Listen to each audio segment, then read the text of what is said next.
Hey guys, Akariss here. Welcome to a brand new series by popular demand, and because I've been looking forward to finding a way to properly do this for years now, I would say, since I started playing Fe.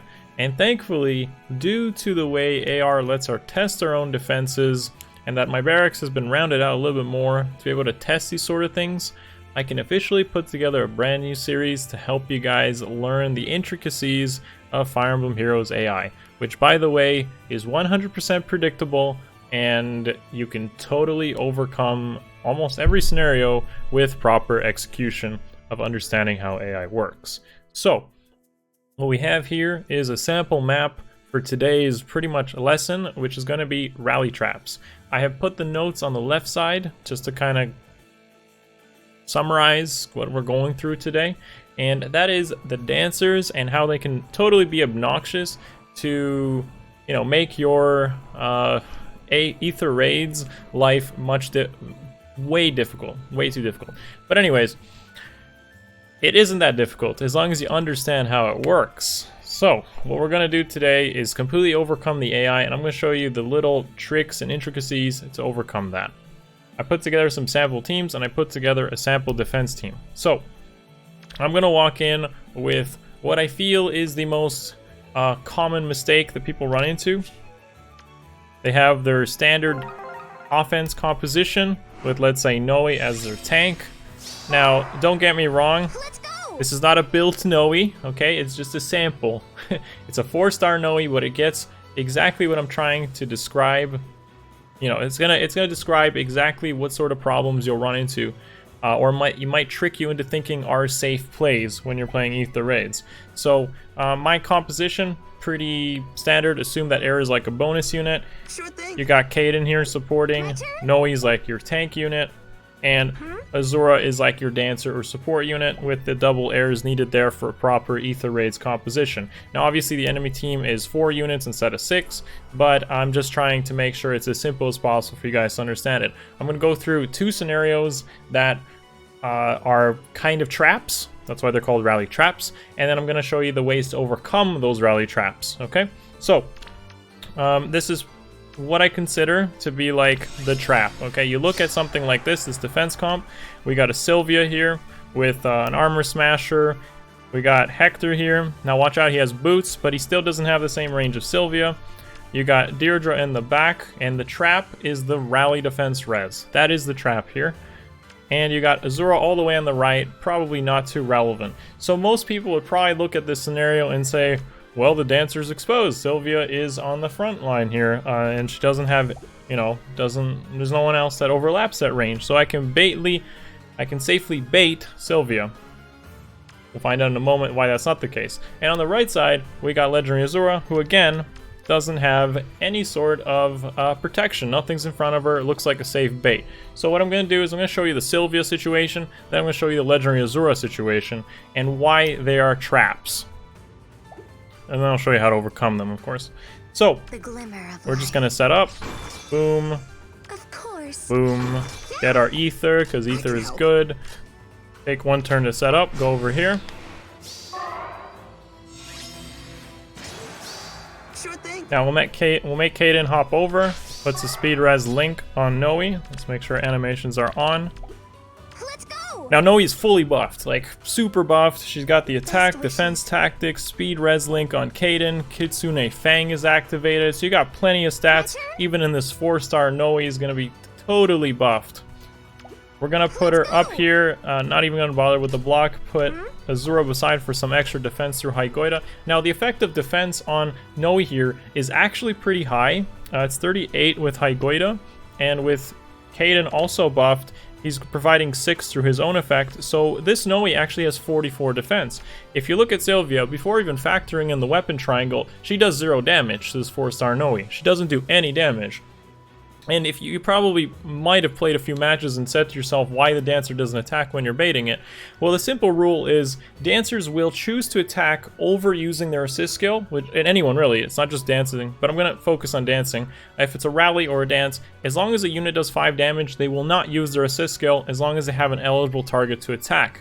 Now, the thing is, there is a rally assist option on another unit before it attacks. This is called like a pre-combat assist. That means that because Deirdre has an eligible rally on Sylvia, Sylvia doesn't have any defense or res activated, Deirdre is going to rally Sylvia first, but then what happens is Sylvia then has an assist option. She can choose to dance or attack, and because she does less than 5 damage to this Noe, she's going to dance rather than attack. And that is where we see that this situation becomes disastrous. So Deirdre goes and rallies, Sylvia does less than 5, she does the dance, How about a dance? That'll and cheer up. pop goes the Noe.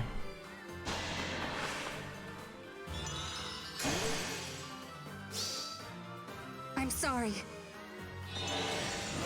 Aw. Yep, I am sorry. Okay, now this is actually a pretty common thing you'll find in Ether Raid, so that's why I'm covering it in the first AI lesson here. We're going to go through more advanced things, but I wanted to try to keep this as simple as possible for common things you'll see. Now, of course, you've probably rage quit at this point, and you're going to use your escape ladder because your tank is dead.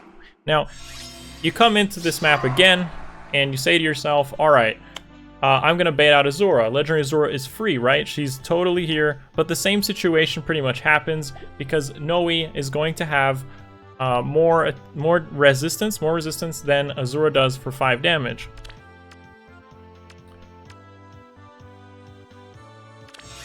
So we just set up again, Yes. right on turn 1. Yeah. Noe moves forward. In fact, you choose not even to buff your res, Lovely. not as much. Kaden goes through, hi Goida. So Kaden's providing 6 res, 30 res, and 32 from Azura.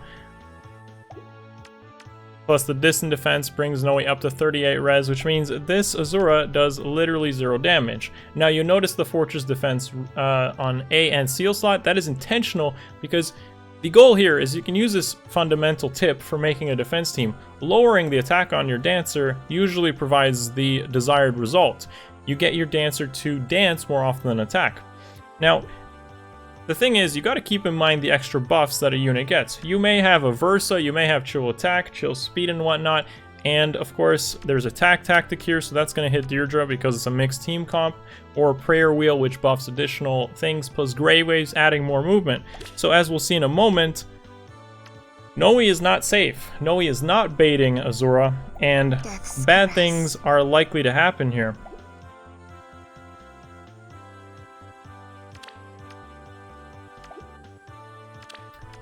I'm going to actually play it out just even more interesting. Before we commit to this, I'm going to show you something else on how bad things can get. I'm going to play it exactly the same way, Yes. but this time I'm going to put the tankier air with Seashell in the My front. turn? I can help. Best wishes, a glimmer. And before we move air here, what I want you to take note of is that Hector doesn't have an assist skill. Now this is actually totally intentional and part of how a defense works. Without the assist skill, this means that when there are no other pretty much attacks or assist options available, the unit that doesn't have the assist will move before all other units, with melee no assist moving before range no assist units. So what that means is that Hector here is going to move before Sylvia, and because Sylvia's right behind, Hector is going to get dance, which then leads into an unfortunate Death's circumstance. So, as we saw before, Noe's trying to bait out Azura. Deirdre says, no, I'm gonna help. Azura then caress. We can see dances this through. with Grey Waves and Prayer Wheel. Now Deirdre is fully buffed. She has 3 movement, and she says, no, you cannot bait my dancer. The darkness. Aw. And because you also didn't consider the rest of the team, Hector then moves forward, Come on, show me gets a dance, smile. he's got those armor boots, he's got that slaying axe and bold fighter ready, and there it is. We got the Hector copter, and boom. Death comes to me. Gale Force activated, and disaster continues.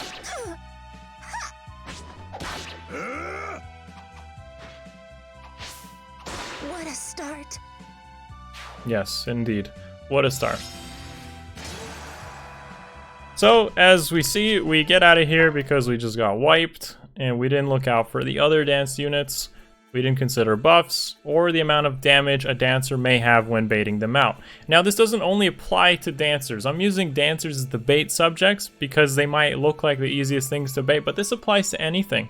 Like if Hector was here, for example, you could actually do kind of the same situation. Deirdre would go, rally Hector. She has then the same range as Hector. Sylvia will dance her, and then she'll go blow up Noe. It's almost the same scenario, but likely Hector does damage. So both situations are kind of grim, and Noe isn't going to beat either of them. But I just use the dancers here as the example to that. Now, how do you overcome this scenario? It really is just as simple as you might think. It's just don't buff so much, or consider different options that you may have where you can properly bait a unit or a dancer without the rally disaster happening.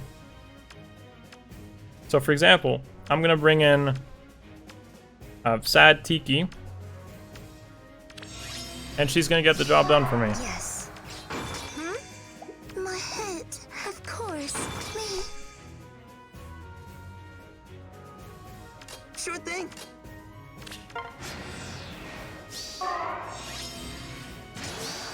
Best wishes. If you say so. In fact, I'm so confident in this that we can actually choose to buff, considering we know that Sylvia has an armor smasher. And because she has that armor smasher, we're not afraid to just move in fully buffed. Best wishes. Of course. Because we know that even with the armor smasher, that Tiki here, Sad Tiki's still going to take more than 5 damage. And if you're not sure how that works, the calculation, it's pretty much just 50% more. 44, 50% of that is 22, so Sylvia does 66, and Tiki here has about 51 defense, so she's going to take roughly 10 to 15, maybe up to 20 damage or so.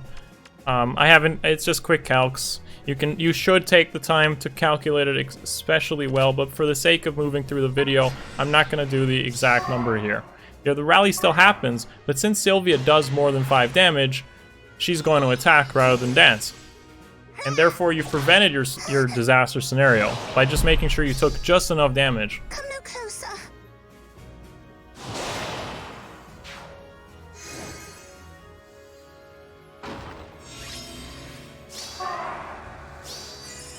My head. Now at this point, you've pretty much won, I would say. Lovely. Me. The glimmer of life, if you say so.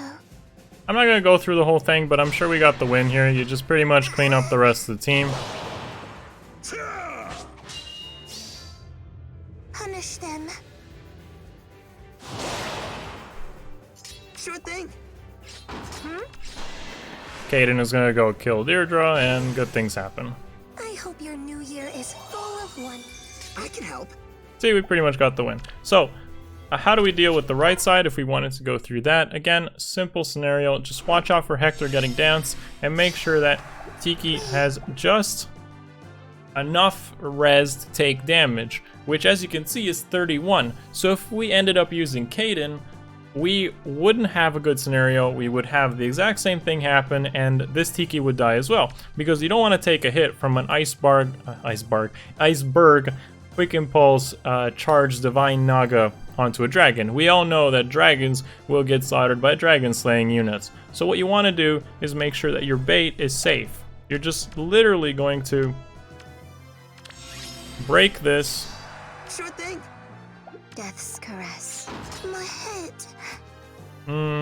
Okay, hold on. So this is why you always check.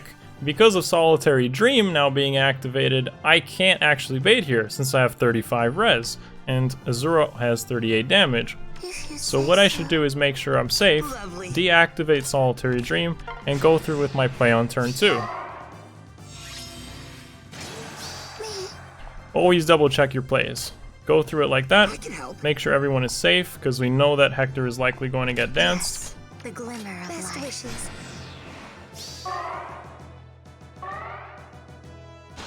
There it is, exactly 7 damage, what is needed, more than 5 to make sure we get that bait. And therefore the rally trap doesn't happen, and Tiki ends up killing Azura, no further danger happens. I can't stop.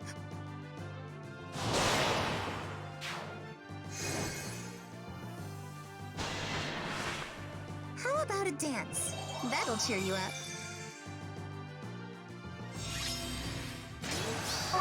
Okay, and with that being said, that'll be my short and sweet AI first lesson, rally traps for ether raids, how you can make sure that you overcome, I'd say, one of the most common things you'll see in a defense. Always check enemy units for rallies, check the dancers that will follow up, and we'll pretty much go from there for the next few on getting this stuff, the series, even more complicated to help you guys figure out how to overcome ether raids and any other AI situations as well, because this does happen in Arena 2, happens in Arena Assault. If you see Legendary Azura, you got to consider those rally situations as well, and that's how I overcome them.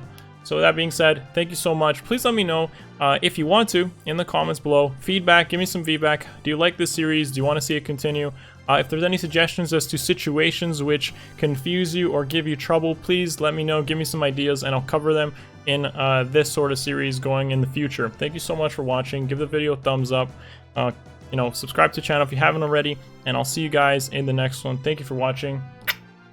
Peace.